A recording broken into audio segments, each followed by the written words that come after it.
Ito na naman po si Attorney A. Erwin Bautista ng US Visa Q&A.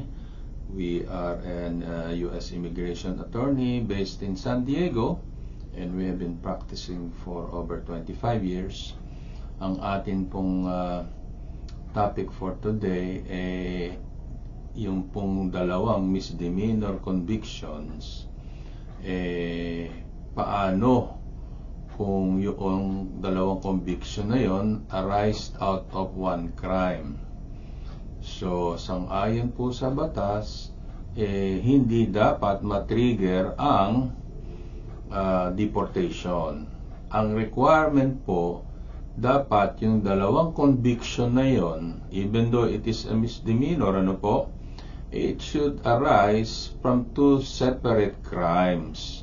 Kasi po, kung dalawa ang misdemeanor conviction nyo arising of one crime, hindi po yun ang tinutukoy ng batas na magti-trigger ng deportation. Dapat po yung inyong conviction, two misdemeanor convictions involving moral turpitude, should arise out of two crimes. It cannot be out of a single scheme, or it cannot be out of one misconduct.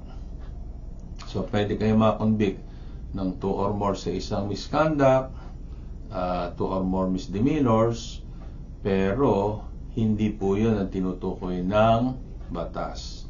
Ang dapat po, meron kayong two convictions, kahit na misdemeanors, dapat two separate crimes po yun. So, ibig sabihin nun, magkaiba ng date, magkaiba ng klase ng crime. So, hindi po yun the same crime na the same date, tapos more than one ang inyong conviction.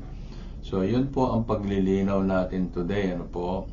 The two criminal convictions, even if it is misdemeanors, must come from two separate crimes, not arising from the same misconduct or not arising from the same single scheme. Kaya po may pag-asa pa kung kayo ay mayroong two or more convictions galing sa isang crime. Pero ang the best po nito, umiwas sa pag-commit ng crime at tayo ay mag-apply kaagad ng naturalization or citizenship para maiwasan na ang deportation or removal. So, yan po ang ating maikling topic for today. The two convictions, even though it's misdemeanor convictions involving moral turpitude, must arise out of two separate crimes, not from the same crime, not from the same single scheme or the same misconduct. So, yan po ang ating topic. Two crimes, two conviction must be from two separate crimes. Maraming salamat po. Sana po ay mag-subscribe at mag-like kayo. Thank you po.